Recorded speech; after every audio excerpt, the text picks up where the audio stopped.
Bismillahirrahmanirrahim. Alhamdulillahirabbil alamin wa bihi nasta'inu ala umuri dunya waddin wa salatu wassalamu ala asyrafil anbiya'i wal mursalin wa ala alihi wa sahbihi ajmain wa man ittaba'ahum bi ihsanin ila yaumiddin.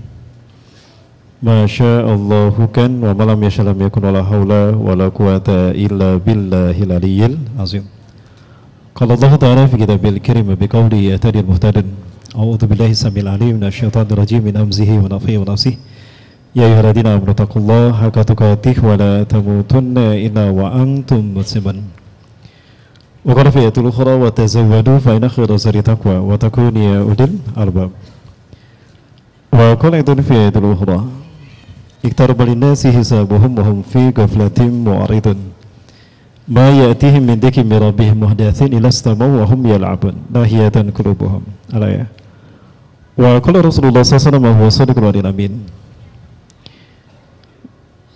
Badiru bil amali shalihat fasatakunul fitan ka qita'i lailal muslim.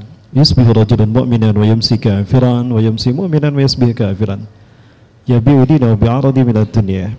Al-mutamassiku yawma idin bidinihi kal qabidi 'alal jamri. Wa qala aidan fi hadisil ukhra ala inna min ashratis sa'ah an turfa'al asrar wa tudal ahyar. Ala inna min ashratis sa'ah an tuzhara al-qawl wa tukhzana al-amal. Ala inna min ashratis sa'ah an tutla al-mathlah fala yujadu ahadun man yughayyiruha. Qila famal maslah ya Rasulullah? Faqal ma ustuktibu siwa kitab Allah. Atau kama qala fi hadisil ukhra ma kutiba siwa al-Qur'anil Karim. Al-hadis kama qala. Sadaqallahul azim wa sadaqa Rasul Karim wa nahnu ala dzalika minasy syahidin. Ila hadratil kiram al-qayyimin di hadzal masjid Sunda Kelapa, hafizakumullah.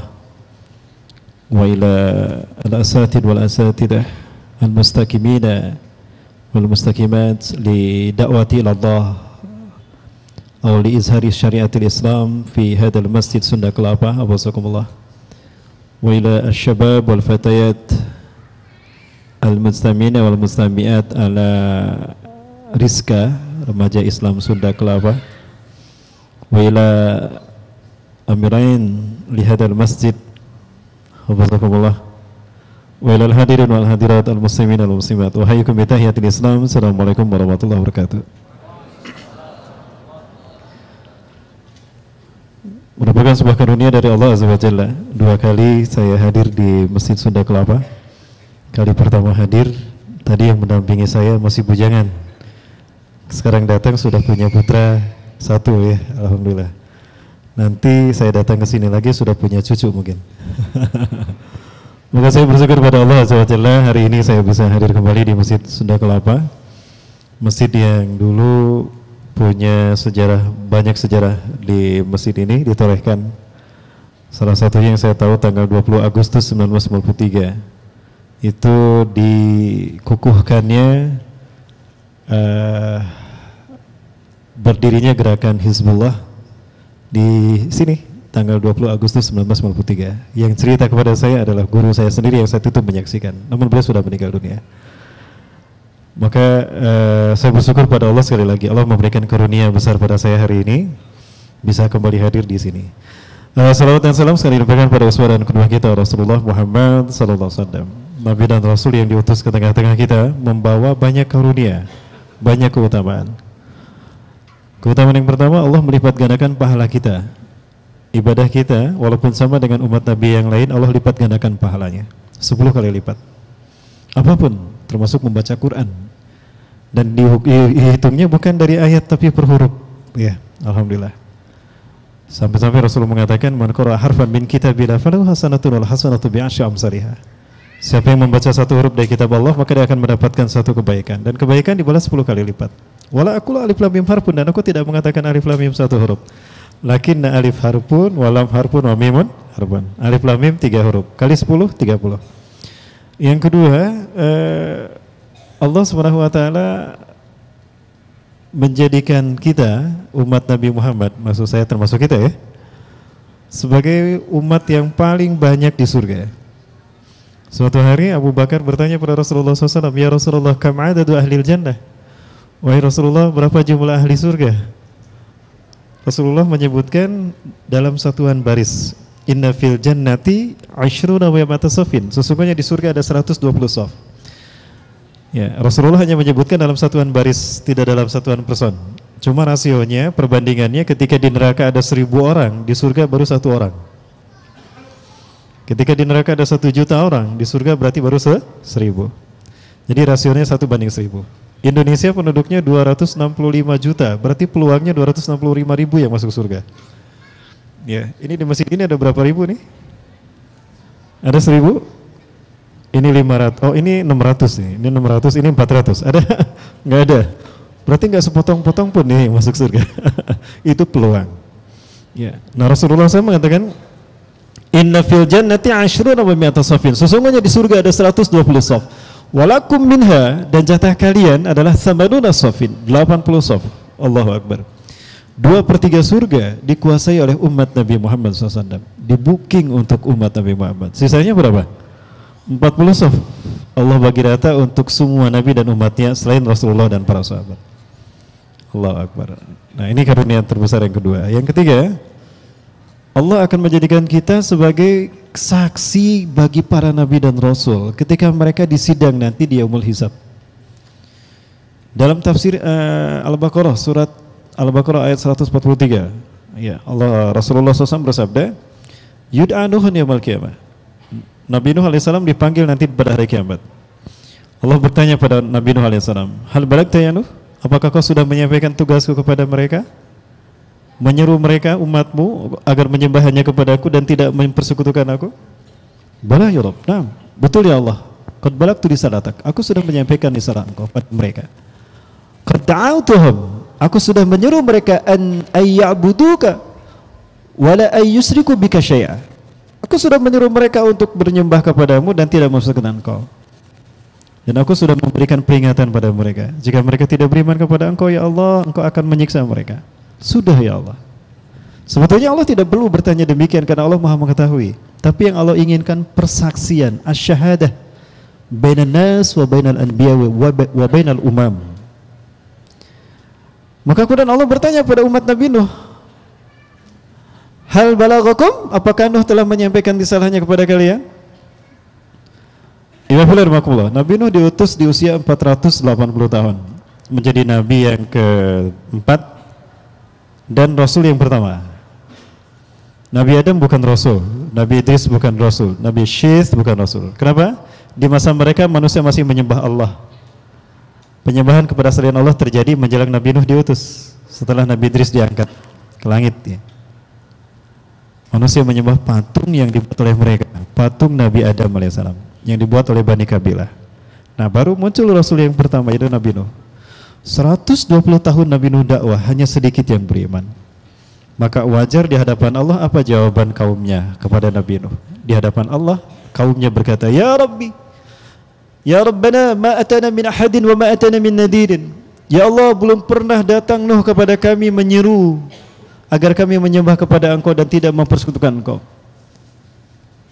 Wa ma atana min nadirin, dan tidak pernah datang kepada kami Nuh memberikan peringatan kalau kami tidak beriman kepada Engkau kami disiksa. Tidak ya Allah. Nuh enggak pernah melakukan itu. Terbelalak Nabi Nuh kaget. Allahu Akbar. Kaumnya mendustakan Nabi Nuh. Maka Allah kemudian bertanya pada Nabi Nuh, "Wa may yashhadlaka ya Nuh?" Lalu siapa yang menjadi saksi bagimu Nuh? Ternyata engkau tidak pernah mendakwahi mereka. Kira-kira siapa Bapak Ibu yang akan menjadi saksi? Nah, Nabi Nuh menjawab, "Alladzina yashhaduna li annani qad balagtu risalataka Rabb Muhammad wa ummatuh." Yang akan menjadi saksi kalau aku sudah menyampaikan wahyumu, ya risalah itu kepada mereka adalah Muhammad dan umatnya. Allahu Akbar. Kita tidak pernah bertemu dengan Nabi kita, apalagi dengan Nabi Nuh. Kita tidak sejaman dengan Nabi Nuh dan umatnya, apalagi dengan mereka, dengan Rasulullah aja enggak.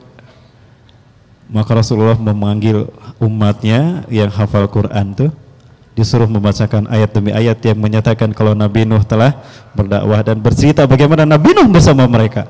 Maka giliran kaumnya yang terbelalak. Bagaimana bisa umat yang hidup di akhir zaman mereka tahu apa yang terjadi dan mereka lakukan? Inilah mukjizat Al-Quran. Dan di sini letak kemuliaan mereka para penghafal Quran. Para penghafal Quran dipanggil satu-satu membacakan ayat demi ayat. Subhanallah. Ini keutamaan kita yang ketiga menjadi umat Nabi Muhammad SAW. Terakhir Rasulullah SAW menyebutkan keutamaan kita sebagai umat akhir zaman.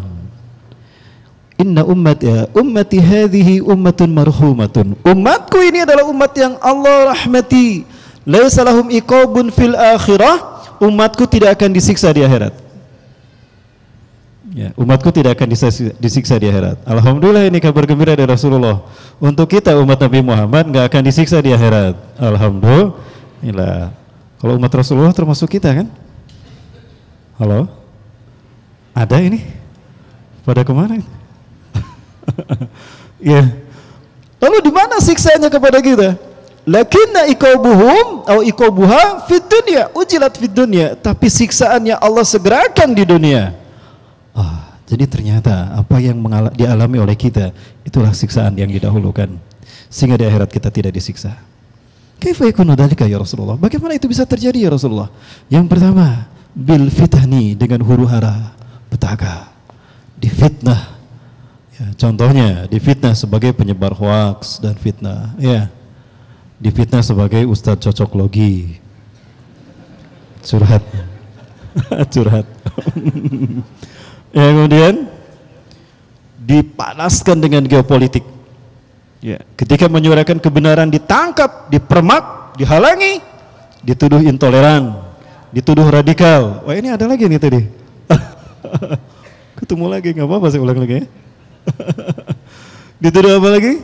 Radikalisme. Ya. Yang pakai cadar radikal, yang celana cingkrang radikal. Giliran yang pakaiannya seksi radikal.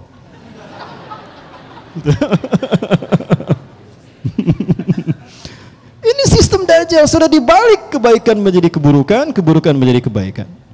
Allahu Akbar, inilah sistem Dajjal. Nah, tapi ya memang berat sekali mengamalkan Quran dan Sunnah. Sampai-sampai Rasulullah SAW menyatakan tanda kita di akhir zaman, al-mutamassiku sayati 'alan nasi zamanun al-mutamassikuna bidini, ya, kal qabidi 'alal jamri. Akan datang satu zaman kepada manusia, orang yang berpegang teguh kepada Quran dan Sunnah itu seperti memegang bara api. Ada kayu bakar menyala, kita pegang, apa yang kita rasakan? Panas, terbakar. Begitulah resiko mengamalkan Quran dan Sunnah hari ini. Mengamalkan Islam seperti memegang bara api. Betul. Saudara-saudara kita di Uighur, di Palestina, di Suriah, mereka sudah merasakan itu. Nah, yang kedua, wabizalazira, dengan bencana. Allah habiskan dosa-dosa kita, siksaan, Allah segerakan siksaan kepada kita dengan bencana alam. Jadi siapapun yang terkena bencana alam, jika meninggal dalam keadaan husnul khatimah, dalam arti bertauhid, tidak syirik kepada Allah Azza wa Jalla sedikit pun, maka sakitnya dia ketika meninggal karena bencana itu siksaan Allah yang segerakan kesusahannya di dunia. Maka di akhirat tinggal menikmati amal baiknya. Nah, yang ketiga, wabil qatsli, dengan pembantaian. Sakit memang dibantai di Palestina, sakit memang dibantai di Uighur, ya, di Rohingya, Myanmar. Tapi begitulah Allah segerakan kesakitan mereka. Di akhirat mereka tidak akan sakit kembali. Itu ya wafilahummakumullah. Nah, kenapa Allah berikan keutamaan di keutamaan seperti itu? Karena Allah menakdirkan kita hidup di akhir zaman, ya wafillah. Ya, apa yang membuat kita yakin kalau kita berada di akhir zaman? Ini pada rekan-rekan yang tadi hadir, mohon maaf saya ulang kembali Kang ya. Nggak apa-apa Bang. Ada banyak yang tadi hadir di Kalianyar. Oh, Bapak juga hadir. Bawa kamera juga Pak ya? Ini untuk Bapak sendiri? Nanti kalau mau diupload, diedit Pak ya? Saya sudah dipanggil berapa kali Pak sama Polda Pak. Enggak apa-apa. Baik, Bapak Ibu rahmati Allah. Saya sudah sampaikan tadi di Masjid Kalianyar, kalau saya bukan lagi Ustadz akhir zaman. Jadi jangan panggil saya Ustadz akhir zaman ya. Saya sudah ganti profesi menjadi Ustadz akhir bulan insyaallah. Ya, sekarang akhir tahun. Baik, request materinya adalah pertama tentang tanda-tanda akhir zaman. Ya, diutusnya Rasulullah SAW itu sudah tanda akhir zaman. Ya, maka aneh jika saya membahas tentang akhir zaman, kok ada yang alergi gitu. Mungkin dia umat yang terdahulu, lahirnya salah lahir zaman sekarang. Baik, Rasulullah SAW bersabda, "Bu'istu ana wasah kahatain." Jarak diutusnya aku dengan kejadian kiamat seperti ini. Nah, tadi sudah saya ingatkan. Jadi Rasulullah mengisyaratkan kehadiran beliau dengan jarak terjadinya hari kiamat itu seperti telunjuk dan jari tengah. Jadi wafilah ini isyarat. Ya. Sekali lagi, ini isyarat. Jadi Rasulullah dari dulu 14 abad sudah mengisyaratkan angka ini. Ya. Itu 14 abad yang lalu. Lalu bagaimana dengan kita hari ini? Saya melipat cerita saya wafillah. Antara kita dengan kiamat, bainana wa baina sa'ah kahatain. Demi Allah saya tidak pernah mengatakan kiamat kapan terjadi. Mengatakan tahunnya tahun sekian, tidak.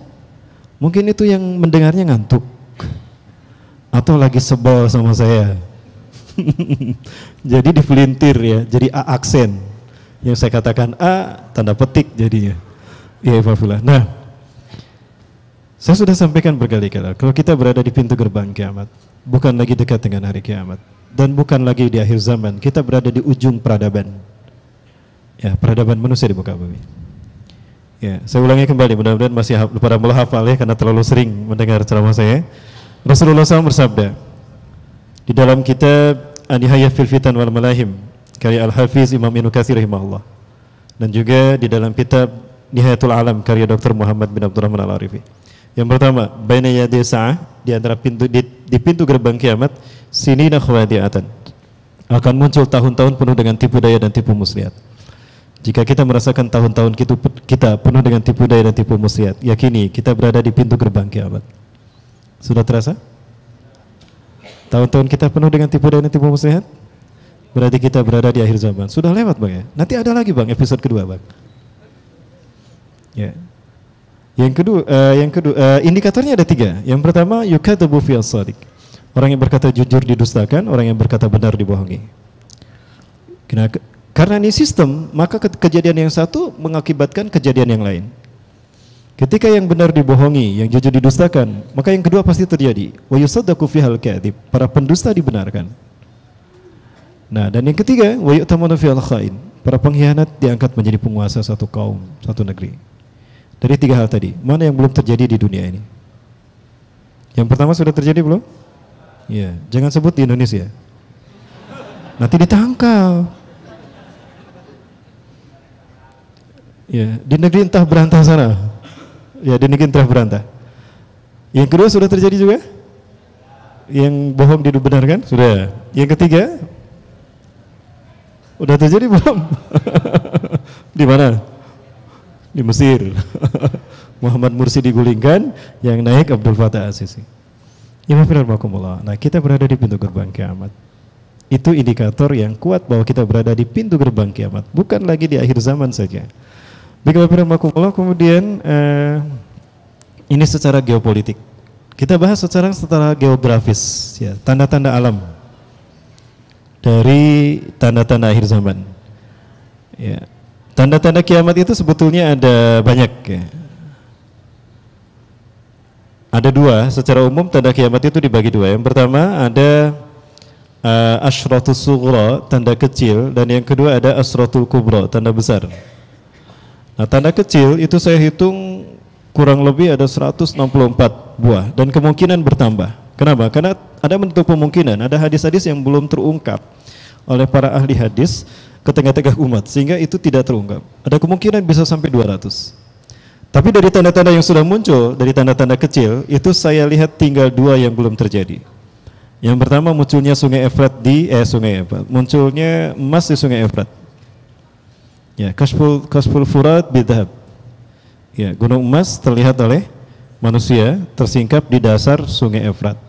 Apakah ini yang menyebabkan Amerika menggulingkan Saddam Hussein sehingga menguasai Irak dan membuka cabang di Irak, shadow government mereka di Irak? Wallahu a'lam bishawab. Yang kedua, dari tanda terakhir justru yang menjadi penghubung antara tanda kecil dengan tanda besar adalah Imam Mahdi. Yang saya berharap tapi juga tidak berharap. Saya berharap karena itulah solusi dari semua polemik dan petaka yang menimpa umat akhir zaman. Munculnya Imam Mahdi itu solusi untuk menyelesaikan semua konflik dan menyelesaikan dan menyelamatkan kita umat Islam dari fitnah Duhaimah ini. Tapi tidak berharap juga, karena kalau Imam Mahdi muncul, maka yang terjadi adalah perang, dan perang. Secara umum perangnya ada 4. Yang pertama, perang melawan Jazirah Arab, melawan kaum-kaum munafikun di Jazirah Arab. Nah, kalau saya perdalam ini ada yang tersinggung ini. Ya, pasti tersinggung. Makanya di Instagram mereka sadis banget komentarnya sama saya. Jadi curhat lagi nih. Sebentar, tadi saya melihatkan apa? Oh ya nih.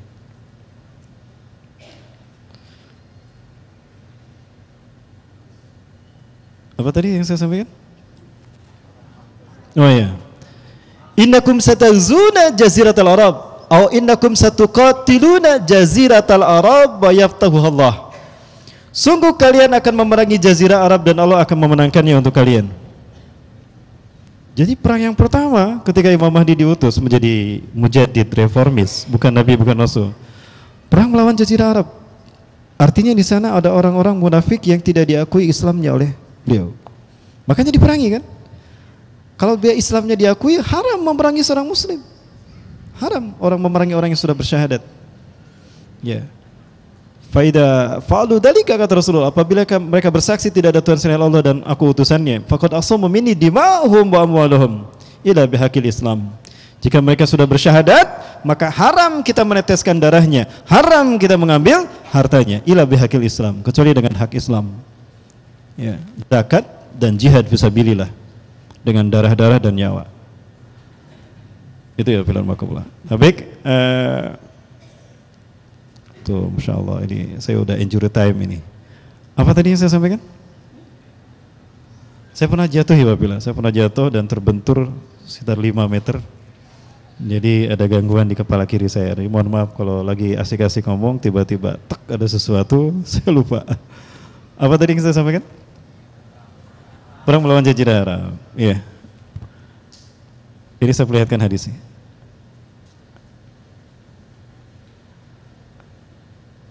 Oh ya, speaker aktifnya ya, sebentar.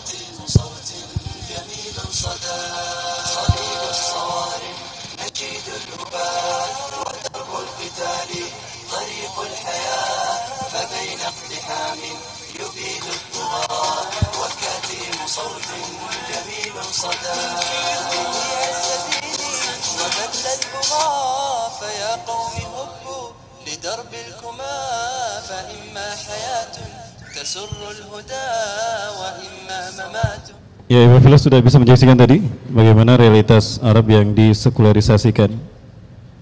Ya, bahkan jauh lebih sekuler dari negara sekuler sekalipun. Alhamdulillah. Saya tidak berkata-kata tapi saya melihat sendiri, Ibu Filas, bagaimana Arab Saudi hari ini. Jadi aneh jika ada orang yang menutup diri dari hal semacam itu. Apakah Allah telah menjadikan ghitah pada matanya sehingga dia tidak bisa melihat mana hak mana batil di tanah suci Mekah? Itu yang saya herankan, Ibu Filas. Baik, nah ini hadisnya. Innakum satagzuna jaziratul Arab wa yaftahu Allah. Sungguh kalian akan memerangi Jazirah Arab dan Allah akan memenangkannya untuk kalian. Ya. Dan ini terjadi setelah Imam Mahdi dibayat menjadi khalifah, Amirul Mukminin, ya, Imamul Muslimin. Ya, maka dikirimkan pasukan untuk membunuhnya. Yang pertama memerangi adalah raja-raja ini di negara ini. Ya. Wa yaftahu Allah, dan Allah akan memenangkannya untuk kalian. Imam Mahdi menang karena tidak akan pernah terkalahkan hatta terbunuhnya Dajjal. Tsumma tazunal farash wa yaftahu Allah, dan Allah kalian akan memerangi Persia dan Allah akan memenangkannya untuk kalian. Perang melawan Persia, maksud yang dimaksud apa? Iran. Dan ihwafillah, ketika Iran diperangi berarti Israel diperangi. Karena Iran dan Israel setali 3 uang. Kalau kita melihat mereka berperang itu kamuflase, Itu cover story. Sebetulnya mereka 11-12. Bahkan Rasulullah menyebutkan bahwa Rasulullah SAW mengatakan pasukan Dajjal yang berjumlah 70.000 orang itu dari Iran. Sayati ilaikum Dajjal wa yattabi'unahu sabuna alaf al-yahud mi wadi Isfahan ala jabhatil Farash. Dajjal akan datang diikuti oleh 70.000 pasukannya dari bangsa Yahudi Isfahan. Yahudi Isfahan kan Iran, menggunakan jubah Persia. Saya ada data bagaimana, tapi lupa saya masukkan ke sini. Ceramahnya Benyamin Netanyahu. Dia menyampaikan dalam bahasa Ibrani yang ada subtitlenya mengatakan wujudu Israili murtabitun bidin Rafidi. Eksistensi Israel terkait erat dengan agama Rafidah, agama Syiah. Jadi nggak mungkin Syiah bisa dibubarkan kecuali Yahudi hancur. Kalau Yahudi hancur, hancur semua propaganda mereka. Karena ini sistem dan menjalankannya Yahudi. Kenapa harus Yahudi? Karena mereka adalah anak buah. Itulah. Itu ya. Baik. Summa taghzuna Rum wa yaftahuha Allah, kalian kemudian akan memerangi Romawi yang dimasukkan Eropa Barat yang kafir, dan Allah akan memenangkannya untuk kalian. Nah, saya melihat mudah-mudahan estimasi saya salah. Kalau salah mohon dimaafkan. Ya, kan namanya juga cocok logi ya. Perang melawan Romawi adalah perang terakhir menggunakan teknologi. Perang terakhir menggunakan nuklir. Karena setelah perang melawan Romawi, artinya Konstantinopel dikuasai kembali. Perang melawan Romawi ini terjadi setelah Romawi berkhianat. Kenapa berkhianat? Karena ketika perang melawan Persia, mereka komitmen akan membantu umat Islam memerangi Persia. Dalam arti ketika perang melawan Iran, Israel diperangi. Ketika perang melawan Iran, Rusia diperangi. Ketika perang melawan Iran, maka Mesir yang Syiah pun diperangi. Artinya semua negara Syiah akan diperangi. Sekarang Mesir dipimpin oleh Abdul Fattah As-Sisi, itu Syiah. Suriah dipimpin oleh rejim Bashar Assad, itu Syiah Nusyairiyah. Sama-sama Rafidah. Ya, sama-sama Rafidah. Nah, artinya negara-negara diperangi. Israel, Rusia, Suriah, Mesir, dan satu lagi. Satu lagi mana? Sebentar, satu lagi negara ini. Saya agak khawatir menyebutkannya karena takut ada intel di sini. Ada intel di sini nih? Oh, kok kesini harusnya. Banyak intel, ini intel semua ini. Intel Pentium berapa? Baik, sebentar ya, Bila.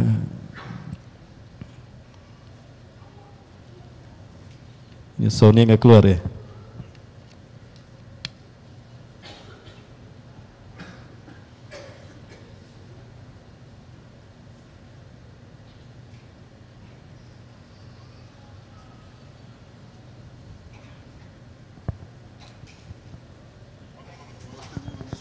Thank you so much for your Congratulations for your honorary degree, and congratulations for what you're doing.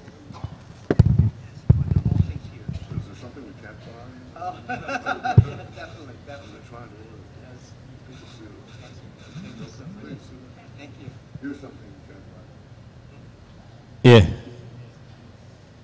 Ini fakta ya, Pak Fila. Tidak bisa kita lupakan dan tidak bisa kita tinggalkan. Tidak bisa kita ingkari. Ini tidak muncul, Kang, bisa bantu ini, Kang, volumenya muncul di sini, Kang.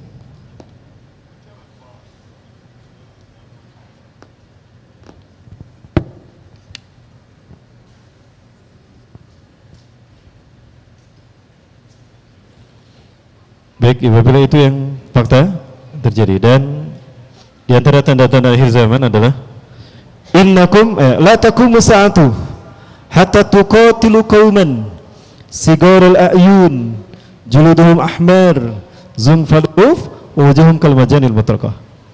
Kiamat tidak akan terjadi sehingga kalian akan memerangi satu bangsa yang bermata sipit, berkulit merah, berhidung pesek. Yang nyebut pesek Rasulullah, yang mancung, bukan kita. Jadi ukuran peseknya Rasulullah. Karena Rasulullah mancung, ya kita yang disebut pesek. Kalau ukurannya kita, habis dong hidungnya. Maaf ya, saya juga jujur. Baik, Ibu Fula itu. Ibu Fula sudah melihat tadi. Baik, Ibu Fula makumullah. Sekarang kita lihat ini secara geopolitik ya. Nah, sekarang kita lihat secara geografis, tanda-tanda akhir zaman.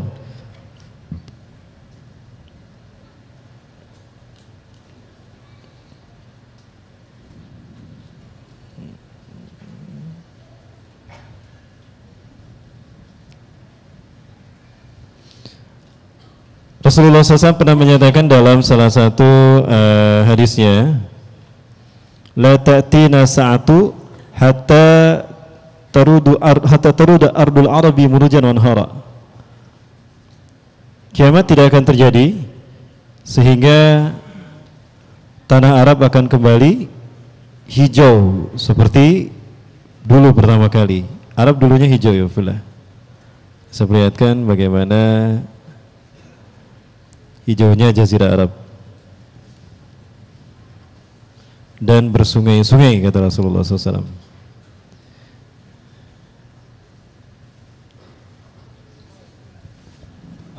Alhamdulillah 195 kilo. وربيع زي كذا أخضر يعني كاملة من إلى على مد نظرك شمس والله ما يبيش. Ya ini lebih jelas ya. Ini saya transit dulu di Jeddah, dari Jeddah ke Madinah. Nah, sepanjang perjalanan ngobrol dengan supir. Bagaimana kondisi Arab hari itu? Kita ngobrol tentang pemerintahan Arab. Dia sendiri jujur betapa memang apa yang saya sampaikan di Indonesia itu terjadi. Dan saya lihat kanan kiri wafilah sebagaimana wafilah lihat Rasulullah SAW menyebutkan kiamat tidak akan terjadi sehingga kalian akan menyaksikan tanah Arab akan kembali hijau berpadang rumput. Ini padang rumputnya. Ya. Wanhara murujan wanhara, berhijau berpadang rumput dan bersungai-sungai. Nanti kita lihat sungainya. Ini awal Desember 2018, berarti sudah 1 tahun. 1 tahun berikutnya tidak dapat kita bayangkan bagaimana keindahan mereka. Tabuk itu sudah indah luar biasa. Tidak ada kesan gurun pasir yang tandus, tidak ada. Itu Tabuk ya Bapak. Taif saya rasakan seperti puncak ya. Dinginnya luar biasa, view-nya luar biasa. Nah ini fakta, tanda-tanda akhir zaman dari sisi geografis.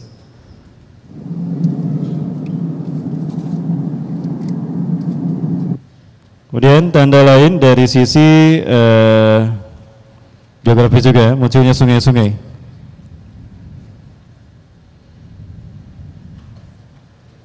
Bahkan ada peristiwa ini Bapak. Ini bukan air tapi pasir.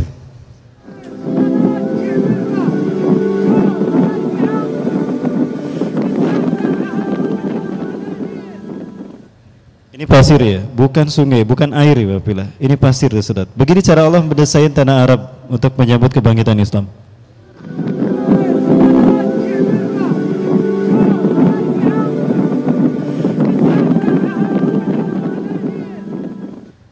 Ya, banyak sekali bahkan terjadi banjir dan hujan es, hujan kristal. Ya, ada 7 yang terakhir hujan es mengakibatkan 7 orang meninggal dunia di Saudi Arabia.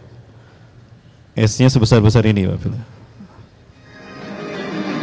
Arab adalah suatu negara yang dikelilingi sebagian besar oleh padang pasir yang gersang dan tanahnya yang tandus. Arab dulu dikenal dengan negara yang sulit dengan air bersih, hingga Nabi Muhammad mengeluarkan mukjizat dengan memancarkan air di jari jemarinya. Lalu, apa yang terjadi dengan tanah Arab sekarang?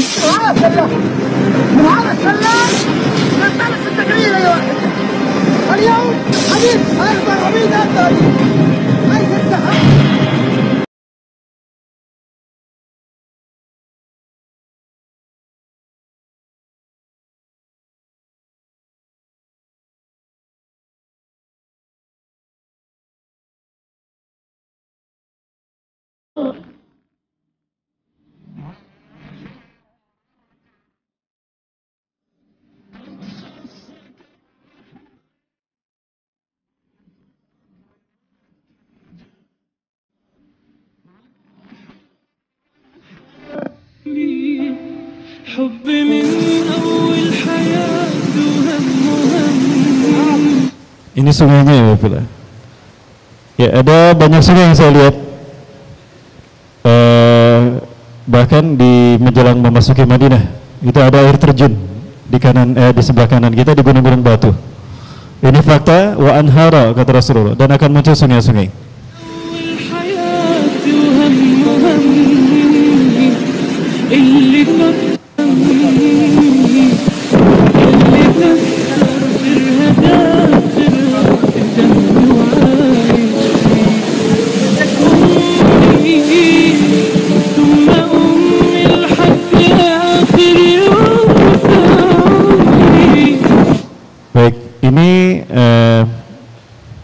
Masih geografis. Kemudian saya kembali kepada tanda-tanda alam yang lain sebagai tanda-tanda kejadian hari kiamat telah dekat pada kita. Iwabillah. Kita lihat dari sisi kembali pada sistem geopolitik. Ya. Dan ini merujuk kepada kemunculan Dajjal. Ya. Ada beberapa peristiwa dan ini peristiwa besar yang terurut, namun tidak semua sependapat tentang urutannya. Ini bukan saya membuat, saya coba menampilkan ini dari salah satu situs yang ada di internet. Saya lihat di Google, peristiwa-peristiwanya memang ada terjadi, namun susunannya berbeda. Versi saya jelaskan Bapak. Yang pertama adalah Perang Dunia. Perang Dunia yang dimaksudkan adalah Perang Dunia Ketiga. Nah, Perang Dunia Ketiga ini saya bagi dua. Ada Perang Armageddon, ada Perang Malhamatul Kubra.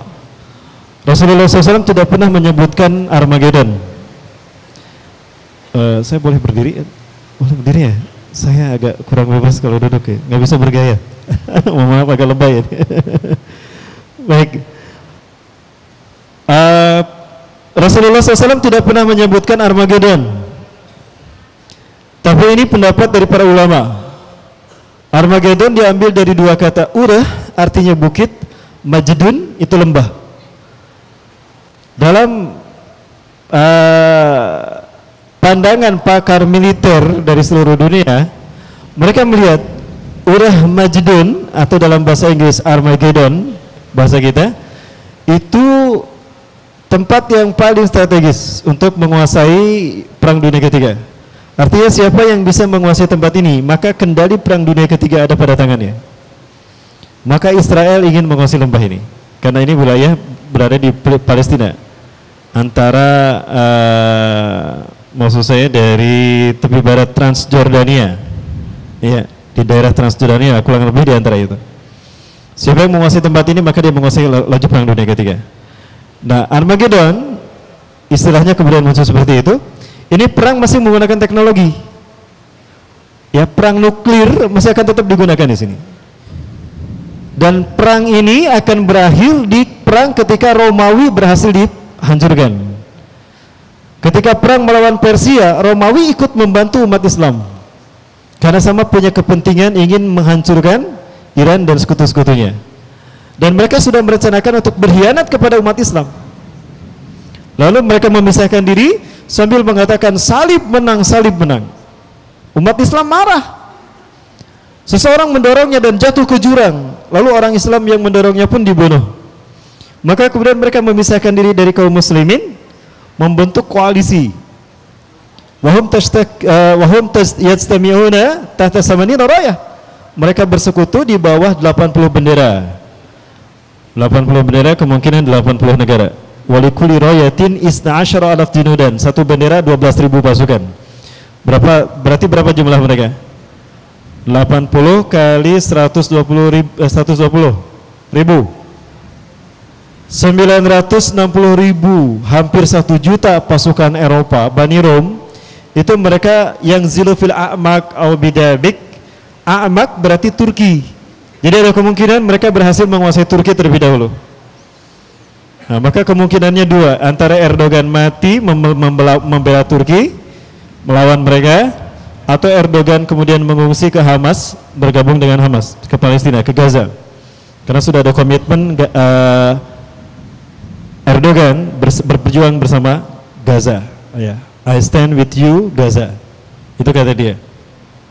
Kemudian, nah umat Islam posisinya berada di Aleppo, Halab. Disitulah pasukan terbaik kaum muslimin. Ya. Nah, perang ini terjadi setelah Imam Mahdi dibayat.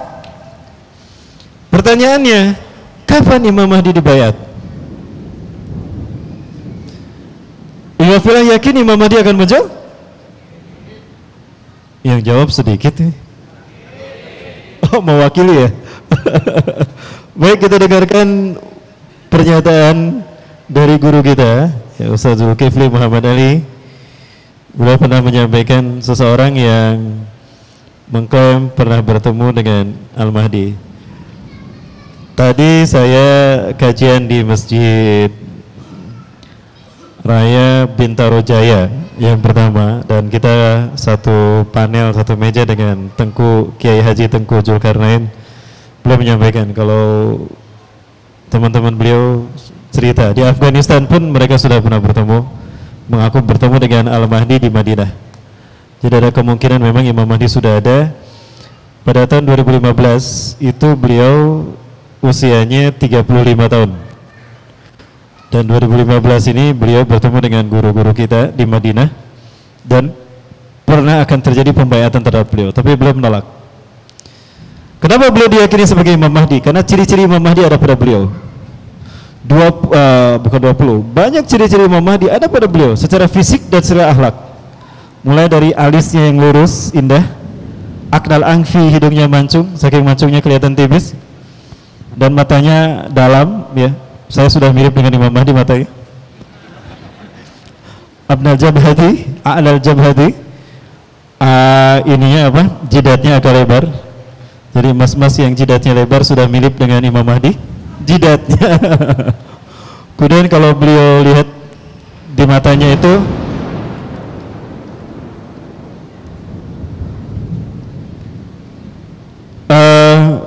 pelupuk matanya hitam karena mengkerut. Rasulullah mengatakan launul arabi, warna kulitnya warna kulit orang Arab. Wa jismu Israili, posturnya postur orang Israel. Jadi nyaris sama dengan kita tingginya. Ya, orang Israel nggak begitu tinggi lah. Rata-rata sama dengan kita, tapi agak tinggi sedikit, paling beda 3-5 cm. Ya, karena saya sudah mengukurnya. Ya, saya sudah mengukurnya, bisa saya lihatin nanti. Tapi bukan dengan Imam Palestina, bukan. Kalau Imam Palestina tinggi luar biasa. Baik, masih ada waktu? Gimana lanjut? Sampai jam 12. Oh, ada yang batas. Baik. Kemudian akhlaknya seperti Rasulullah SAW. Ya. Mendekati Rasulullah SAW, mendekati Rasulullah.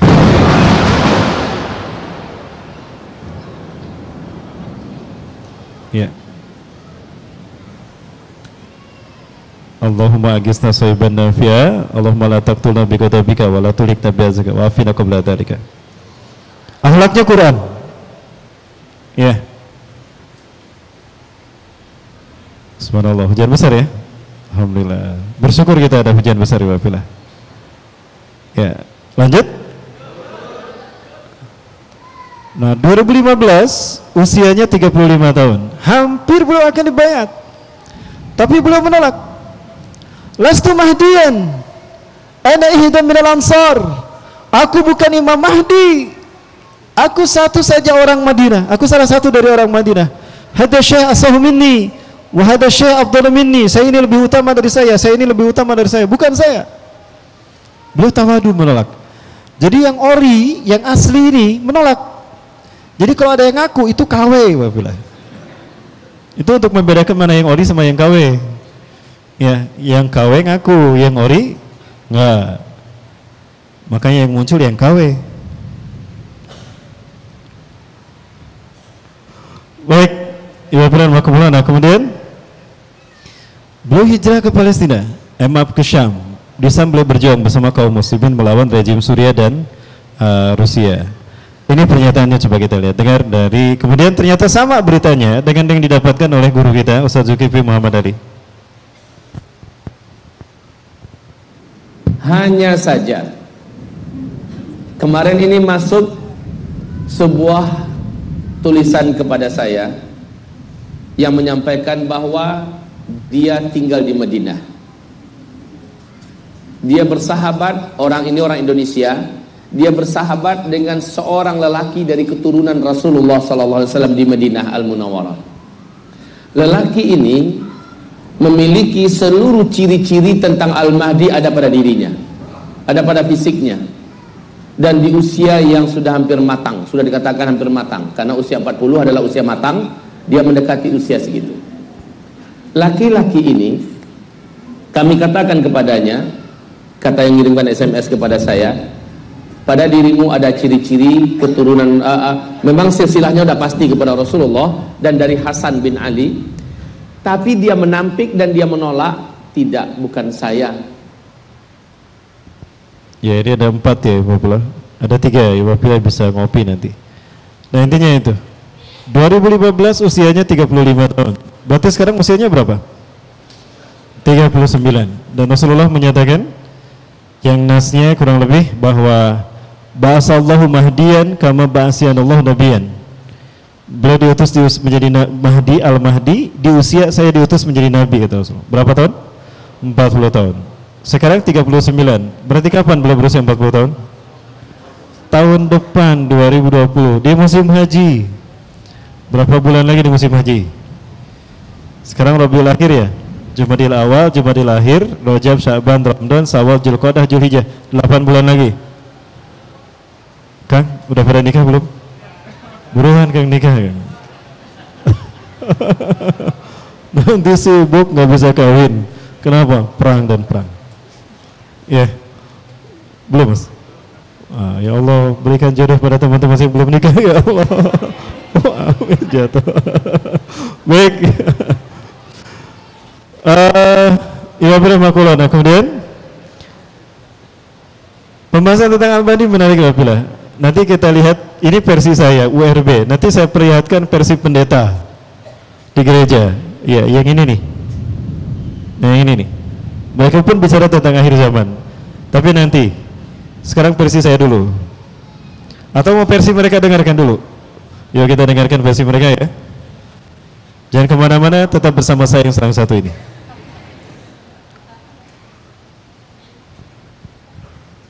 Symbols of Muhammad, he will be an unparalleled, unequaled leader.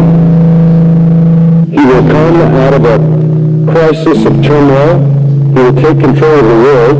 He will establish a new world order. He will destroy all who resist him. He will invade many nations. He will make a 7-year peace treaty with the Jews. He will conquer Israel and massacre the Jews. He will establish Islamic world headquarters at Jerusalem. He will rule for 7 years, establish Islam as the only religion. He will come on a white horse with supernatural power. He will be loved by all people on earth. So Jesus will return. Yes, Muslims believe that Jesus will come again. They believe in the return of Jesus. Not the true Jesus. The Jesus of Islam, not God, didn't die, didn't rise, didn't provide a sacrifice for sin. But he does return. He's a prophet. And he comes back, and he has one purpose when he comes back, and that is to assist and aid the Mahdi. He returns, listen to this, as a radical Muslim. He comes back as a radical Muslim. He will arrive, by the way, at a minaret near Damascus. And he will come back holding the wings of 2 angels who flew him down to meet the gathering army of the Mahdi. In the east, the army of the Black Flag. Jesus, when he comes back, will pray to the Mahdi, who is greater than he. He will acknowledge the Mahdi as his Lord. He will make a pilgrimage to Mecca. He will worship Allah, and thus he will lead all Christians who will follow him to reject their notion of Jesus and accept the real Jesus. There's nothing but a prophet and a man. He will establish worldwide Sharia law. He will become the greatest Muslim evangelist, and he will be the final witness on the day of judgment against non-Muslims. Christians everywhere will affirm that they are wrong, that the gospel is wrong, the New Testament is wrong. He didn't die, he didn't rise, he isn't God, he isn't the Son of God. He himself will come back and point out how wrong we've been. He will correct all misinterpretations and all misrepresentations. Let me quote what the literature says. He will shatter crosses. That's metaphoric for the destruction of the church. A symbol of Christianity being placed in the church. He will kill pigs. He will abolish the tax on non-Muslims because there won't be any living non-Muslims. Can't tax dead people. And then he will do one more thing. He will kill the Islamic Antichrist. He will kill the Islamic Antichrist.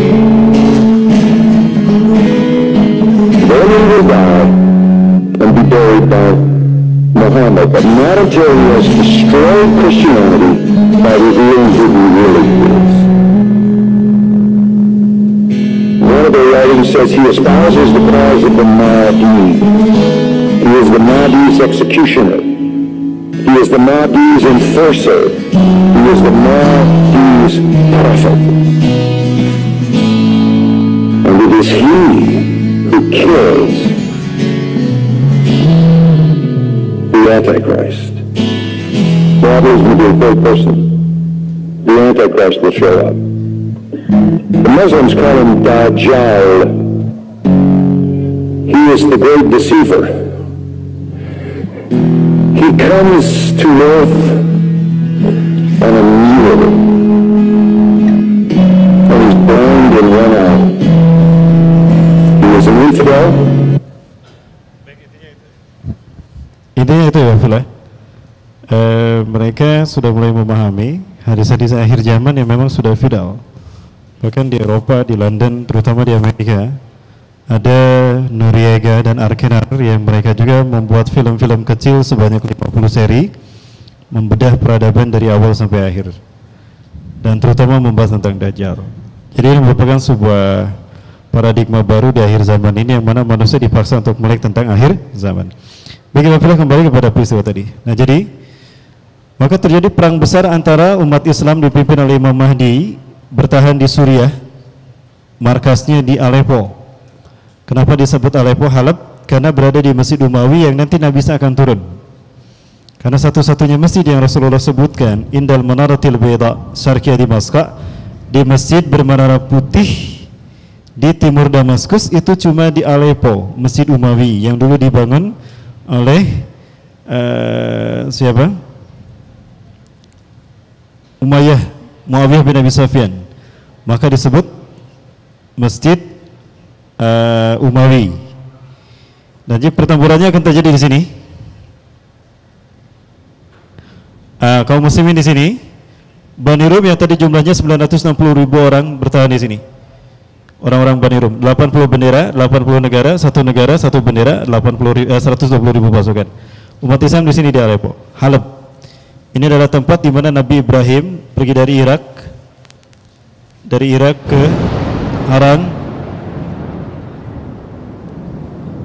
dari Haran ke Halab, dari Halab ke Hebron, Al-Khalil, Al-Khalil Hebron, kemudian ke mana? Ke Mekah.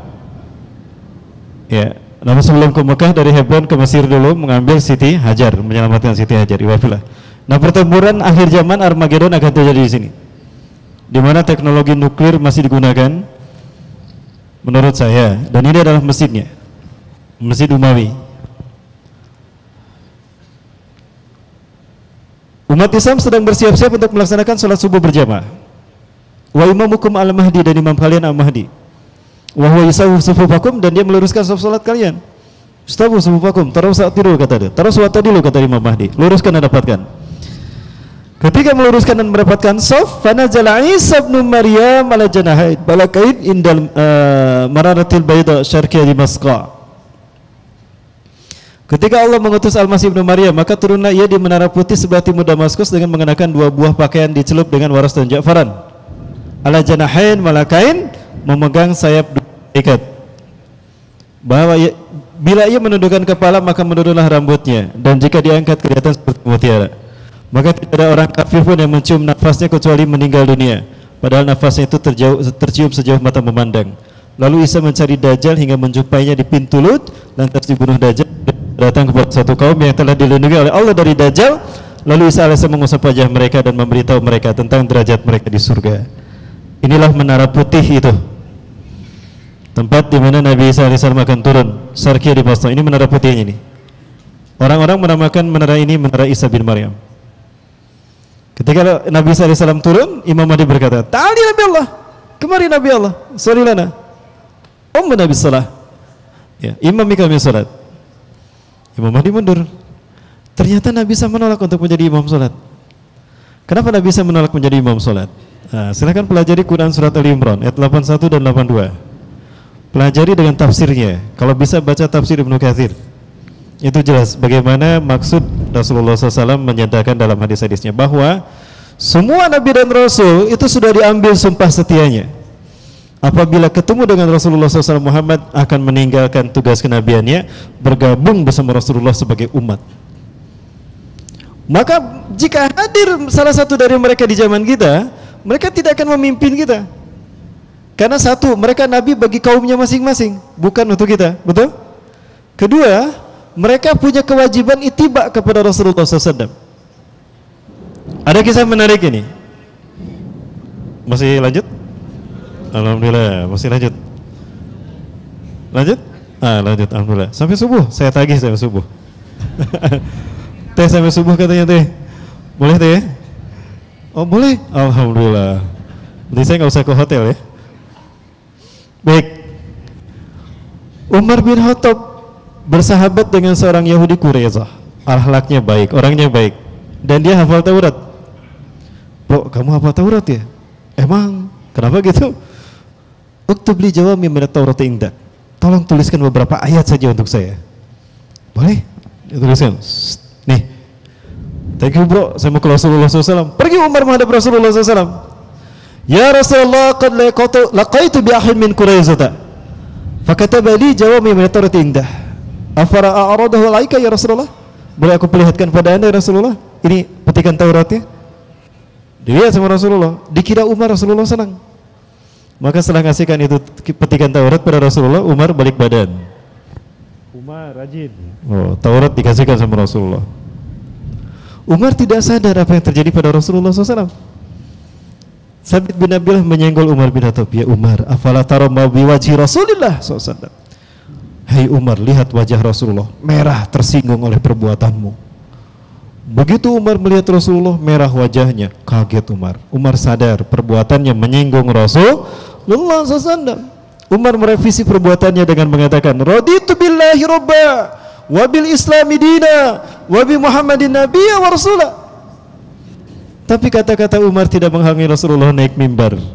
Di mimbar Rasulullah SAW bersabda, lau asbaha musafikum summa itabatumuhu wa taraktumuni la dalaltum. Andaikan Musa hari ini masih hidup, lalu kalian mengikuti Musa dan meninggalkan aku seorang diri, sesat kalian. Allahu Akbar. Kok bisa dikatakan sesat? Bukankah Nabi Musa Nabi Allah juga? Dan bukankah Taurat juga Taurat wahyu Allah juga? Lalu kenapa dikatakan sesat mengikuti Nabi Musa dan Tauratnya? Karena tadi setiap nabi Allah ikat perjanjian dengan mereka. A'udzubillahi minasyaitonirrajim. Wa idz akhadallahu mitsaqan nabiyyina lama ataitukum min kitabi wa hikmah thumma ja'akum rasulun musaddiqun lima ma'akum la tu'minunna bihi wa la tansurunnah. Dan ingatlah Muhammad ketika aku mengambil perjanjian para nabi dan rasul.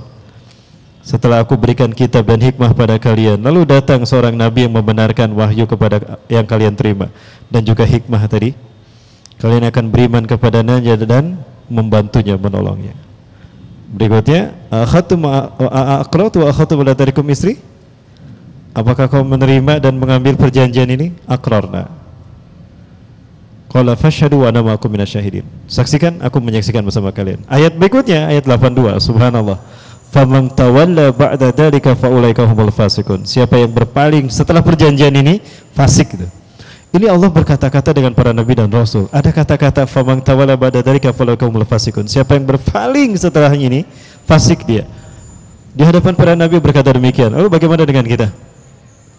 Ini ada Quran dan Sunnah. Ini ada Quran dan Sunnah Ya, dengan Taurat aja kan nggak boleh.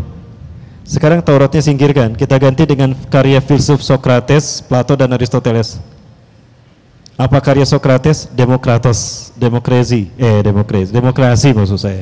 Keceletot. Plato dengan monarkinya, Aristoteles dengan republika, politika republikananya. Itu jauh lebih fasik lagi. Dengan Taurat aja nggak boleh, betul?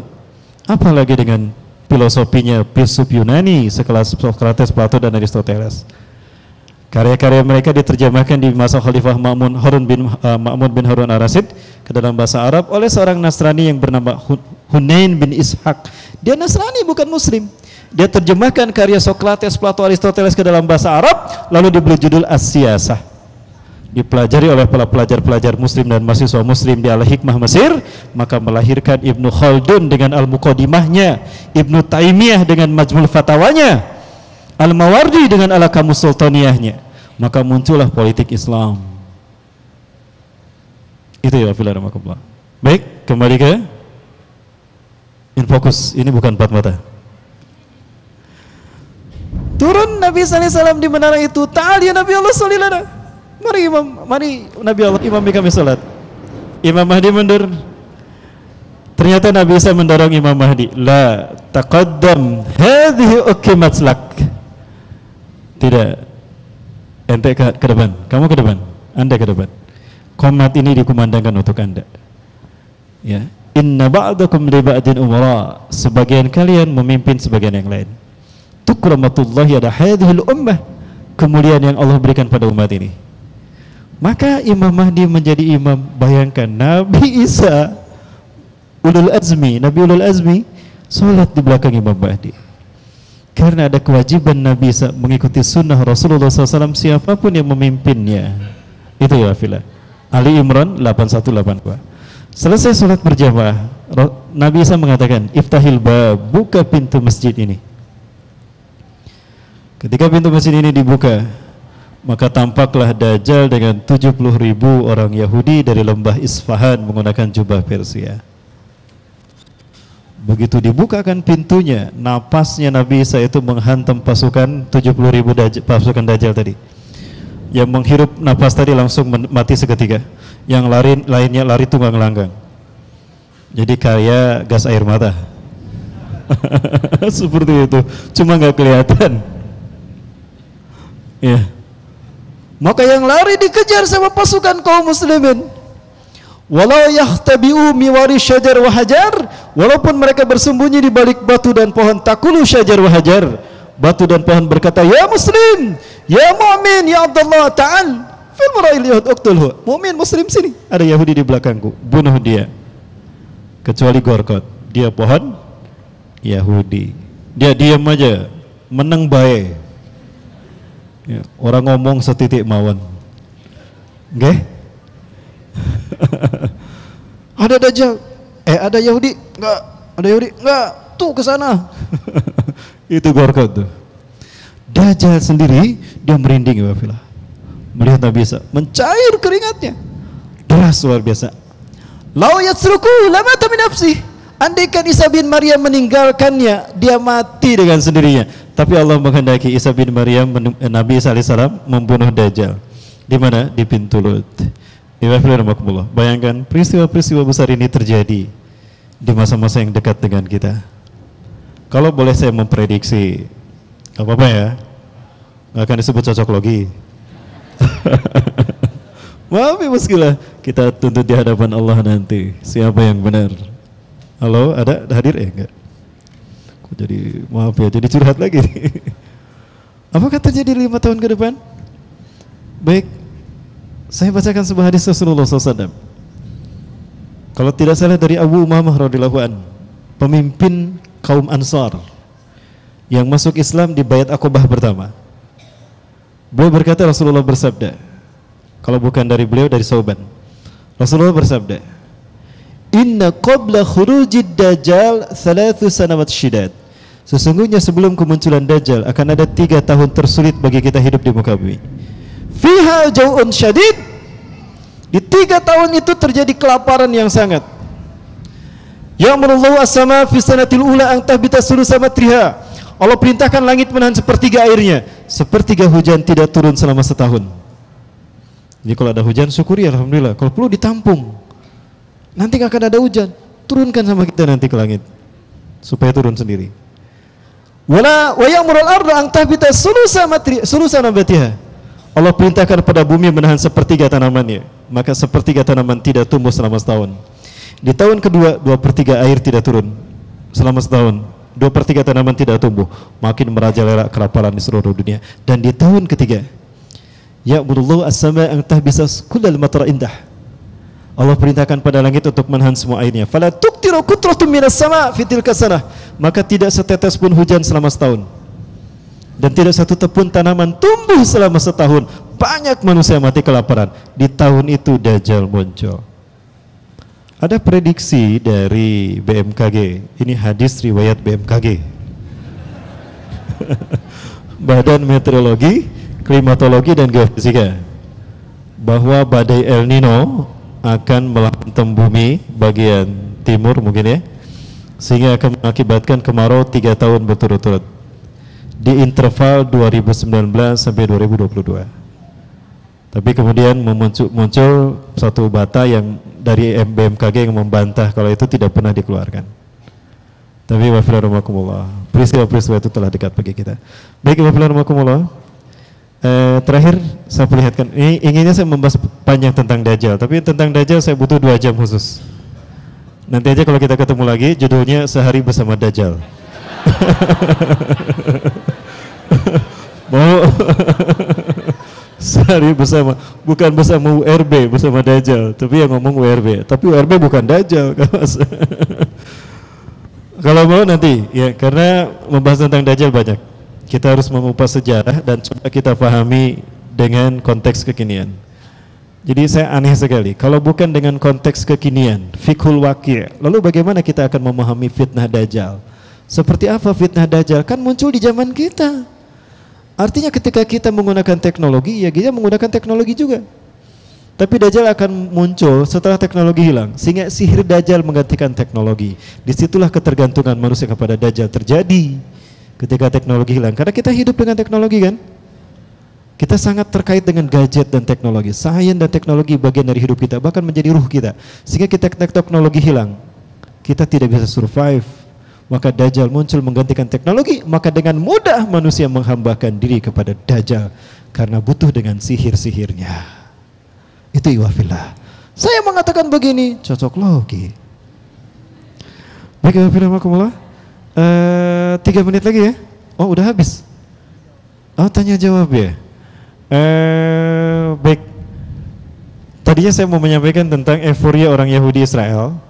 Bani Israel ya, maksud saya Zionis Yahudi. Mereka sedang euforia dan mereka yakin Dajjal akan muncul tidak lama lagi. Karena sapi merah yang akan mereka tumbalkan sebagai sacrifice itu sudah ada, red heifer ya. Red heifernya sudah lahir. Maka mereka melakukan percepatan untuk menghancurkan Masjidil Aqsa dan mereka ganti dengan Solomon Temple. Barangkali itu nanti kita kaji dalam tanya jawab. Kalau ada yang bertanya saya jawab. Ya, itu waktu saya kembalikan pada pembawa acara Bang Atep. Oh, pemain Persib ya? Oh, bukan. Punten Bang Atep. Silakan Bang Atep. Bismillah. Sudah ada beberapa pertanyaan yang sudah masuk Ustaz. Saya langsung bacakan saja. Bismillah. Assalamualaikum Ustaz. Saya mau bertanya, ada hadis yang menyebutkan Islam akan terbagi menjadi 72 golongan. Apakah pada saat akhir zaman Imam Mahdi di baiat 72 golongan tersebut bersatu? Mohon dijawab. Iwafillah, ada hadisnya sebentar.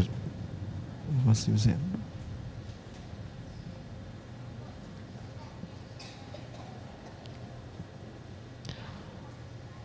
Sebentar saya coba lihat dalilnya, mudah-mudahan masih ada.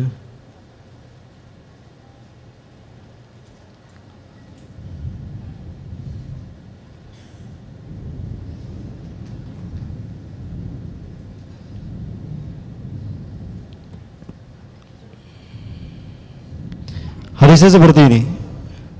Ala inna man qablakum iftaraku ala sintaini wa sabina millah. Ingatlah, Sesungguhnya orang-orang sebelum kalian pecah menjadi 72 golongan. Bukan 72, 73 untuk umat Nabi Muhammad. Yang 72 itu ahlul kitab. Yahudi 71, Nasrani 72, umat Islam 73. Coba mudah-mudahan hadisnya masih ada ya, saya lupa lagi. Tiba di sini. Ada di sini coba.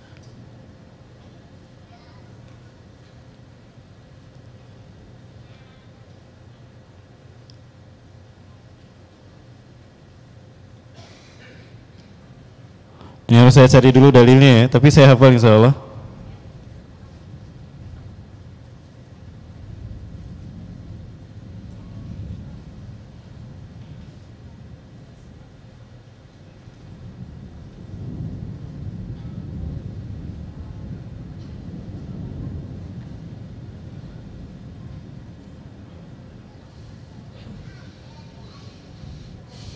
Ya, tidak saya temukan sebentar Bapak Ibu. Jadi dalilnya begini. Ala inna man qablakum iftaraku ala sintaini wa sabina millah. Ingatlah bahwa orang-orang sebelum kalian, kaum sebelum kalian pecah menjadi 72 golongan. Wa hadhil millah, dan umatku ini, millahku ini, wa hadhil ummah sataftariku ala salasati wa sabina millah. Akan pecah menjadi 73 golongan umatku ini. 73. Kulluhum finnar wa wahida fil jannah. Semuanya masuk neraka, yang masuk surga hanya satu. Wahya al-jamaah. Wahya al-jamaah ya Rasulullah. Apakah al-jamaah itu ya Rasulullah? Ini nih. Ya. Wahya al-jamaah, dan dia adalah al-jamaah. Zada ibnu Yahya wa Amran, ibnu Yahya dan Amr mengatakan fi hadisihima, wa innahu sayakhruju min ummati aqwamun, sesungguhnya akan keluar dari umatku beberapa kaum. Tapi ini tidak nyambung dengan yang tadi. Oh, enggak ada pembahasan ini. Dalam nas yang lain, wa mahya al-jamaah ya Rasulullah, ma'ana ali wasabi. Al-jamaah adalah apa yang aku dan para sahabatku mengamalkannya. Jadi mereka yang mengamalkan Quran dan Sunnah secara kafah, itulah al-jamaah, dan mereka terpimpin oleh satu imam. Nah, munculnya Imam Mahdi adalah satu mempersatukan umat Islam seluruh dunia. Maka tidak ada lagi yang namanya iftirakul ummah, firqah-firqah tidak ada. Maka umat menjadi umatan wahidah. Karena itu tujuan Allah mengutus Imam Mahdi. Yang kedua, beliau akan membersihkan Islam dari paham-paham sesat, sehingga tidak ada Islam versi Nusantara. Keceletot saya, mohon maaf. Dan tidak ada Islam Arab. Yang ada adalah Islam rahmatan lil alamin. Mohon maaf, banyak keceletot. Kemudian yang ketiga, fayamlul arda adlan wa qistan kama muliyat zulman wa jawran. Beliau akan memenuhi dunia ini dengan keadilan dan kesejahteraan, sebagaimana sebelumnya penuh dengan pembantaian dan kezaliman. Nah, kemudian beliau akan membuat umat Islam ini kaya raya. Wiyu'til mal sihahan. Beliau akan membagi-bagikan harta tanpa menghitungnya. Jadi yang cicilannya masih besar, jangan khawatir, Imam Mahdi datang lunas, misal. Ya Allah, turunkan munculkan Imam Mahdi, ya Allah, ini debt collector mau datang. Baik, itu barangkali. Ada lagi? Orang saya tutup, Iwafillah. Mohon maaf ini karena waktunya habis.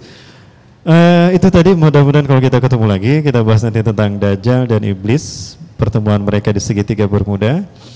Lalu bangsa mana yang dipilih Iblis dan Dajjal untuk mewujudkan ambisi mereka. Lalu seperti apa propaganda mereka di tengah-tengah kita.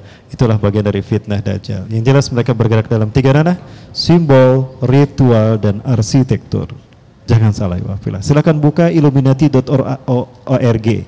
Mereka terang-terangan, kami bergerak menguasai dunia dalam dua ranah. Satu, ranah media visual. Ketiga, yang kedua, arsitektur. Saya tambah satu lagi, ritual. Betulkah ada ritualnya? Nantikan kajian bersama saya dalam episode yang akan datang di jam tayang yang sama, bersama MC yang sama, di masjid yang sama. Demikian terima kasih atas kehadirannya dan mohon maaf atas kekurangannya. Demi keberkahan kajian kita kali ini, saya doakan siapapun yang hadir di majelis ini, Allah mudahkan jalannya menuju surganya Allah SWT. Bagi mereka yang belum menikah, mudah-mudahan mendapatkan jodoh yang soleh dan soleha. Yang sudah menikah, boleh minta izin untuk menikah lagi. Ya. Dan Allah memberikan kepada kita istiqomahan sehingga sedahsyat apapun fitnah akhir zaman tidak membuat kita menjual iman Islam kita. tetap kita pegang sepanas apapun dan kita dimasukkan ke dalam pasukan Imam Mahdi. Amin ya rabbal alamin. Kita tutup dengan doa bersama. أعوذ بالله من الشيطان الرجيم بسم الله الرحمن الرحيم حمدا شاكر حمدا ناعم حمدا يوافي نعمه ويكافئ مزيده يا ربنا لك الحمد كما ينبغي لجلال وجهك الكريم وعظيم سلطانك اللهم صل على سيدنا محمد صلى الله عليه وسلم بطيب القلوب ودوائها وعافية الأبدان وشفائها ونور الأبصار وضيائها وصلى على آله وصحبه أجمعين اللهم أنت ربنا لا إله إلا أنت خلقتنا ونحن عبادك ونحن على عهدك ووعدك ما استطعنا نعوذ بك من شر ما صنعنا ونبوء لك بنعمتك علينا ونبوء بذنوبنا فاغفر لنا فإنه لا يغفر الذنوب إلا أنت اللهم اهدنا ووفقنا إلى الحق وإلى صراطك المستقيم بجلالك الكريم يا أكرم الأكرمين ويا أرحم الراحمين اللهم أعز الإسلام والمسلمين وأذل الشرك والمشركين وانصر عبادك الموحدين ودمر أعداءك أعداء الدين وقنا المسلمين من شر مصائب الدنيا والدين اللهم أنقذ المستضعفين من المؤمنين في أويغور اللهم سلم إخوتنا المسلمين في أويغور اللهم أنقذهم من ظلم الصين الذين لا يعتقدون بآلهتك الذين لا يعتقدون بإيماننا وبإسلامنا لا يعتقدون بتوحيدك يا أرحم الراحمين اللهم شتت شملهم وفرق جمعهم اللهم شتت شملهم وفرق جمعهم Allahumma ya Allah, tolonglah saudara-saudara kami ya Allah yang berada di Uighur ya Rabb. Mereka sedang dizalimi oleh kaum Sin, kaum Cina, yang ateis, yang komunis, yang tidak mengakui ketuhanan Engkau ya Allah.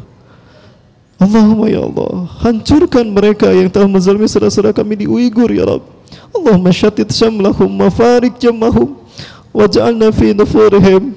Allahumma ankizil mustadafina minal mu'minina fi Suriah وفي فلسطين وفي كل بلدان المسلمين عامة اللهم اجعل بلادنا هذا بلدة طيبة ورب غفور وأتنا آمرا عادلا يقودنا إلى سبيلك وإلى رحمتك وإلى رضوانك وإلى سلامة الدنيا والآخرة ربنا تقبل منا إنك أنت السميع العليم وتب علينا إنك أنت التواب الرحيم ربنا تقبل منا ربنا آتنا في الدنيا حسنة وفي الآخرة حسنة وقنا عذاب النار سبحان ربك رب العزة عما يصفون وسلام على المرسلين والحمد لله رب العالمين. Terima kasih dan mohon maaf yang benar dari Allah. Yang salah aku dari bahasa pribadi dan saya beristighfar astagfirullahaladzim. Mohon maaf tentang Dajjalnya tidak panjang dibahas. Insya Allah kalau kita bertemu lagi kita bahas tentang Dajjal khusus insya Allah. Terima kasih kepada DKM Masjid Sunda Kelapa dan juga kepada rekan-rekan dari kajian Sabtu malam. Ya. Terima kasih. Assalamualaikum warahmatullahi wabarakatuh. Waalaikumsalam warahmatullahi wabarakatuh.